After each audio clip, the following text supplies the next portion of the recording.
બનાસકાંઠા જિલ્લાના વાવ તાલુકાના ભડવેલ ગામના ગૌભક્ત આરસી ચૌહાણે પોતાના જન્મદિવસની અનોખી ઉજવણી કરી છે, જેમાં ગૌશાળામાં 250થી વધુ ગાયોને ઘાસ ખવડાવી તેમજ કેક કાપી અનોખી ઉજવણી કરી હતી।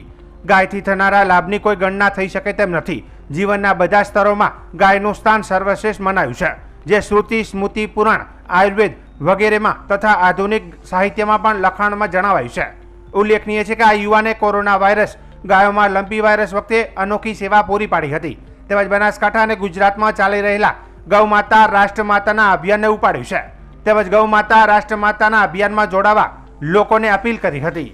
ગૌમાતા જે રાષ્ટ્રીય માતા, મેં આજે એક શરૂઆત કરી છે કે મારો બર્થડે હતો એટલે મેં ગાયોને 4 લીલી લાવી અને કેક વાંઈ કાપ્યો, ગૌમાતાને ખવડાવી અને પછી અમે ગાતો છે। બીજી વાત એ કે હું છેલ્લા 20 વર્ષથી વિકલાંગ ગૌ સેવા ચલાવું છું, ગામડે ગામડે ફરીને।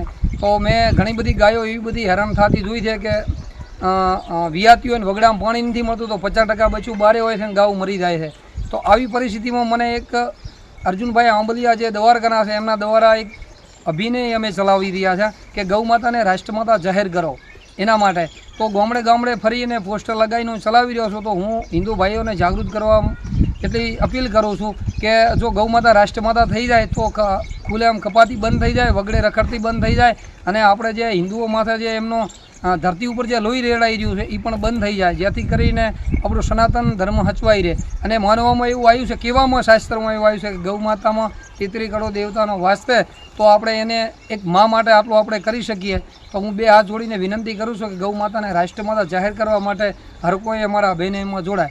ક્યાંય પણ ગાય બીમાર હોય, એક્સિડન્ટ થયેલો હોય, રોડ ઉપર એક્સિડન્ટ થયેલો હોય તો કોઈ પણ ભાઈઓને ભાગી નહીં જવાનો, મારો કોન્ટેક કરવાનો। મારો નંબર છે 96 014 051 00, 96 014 051 00।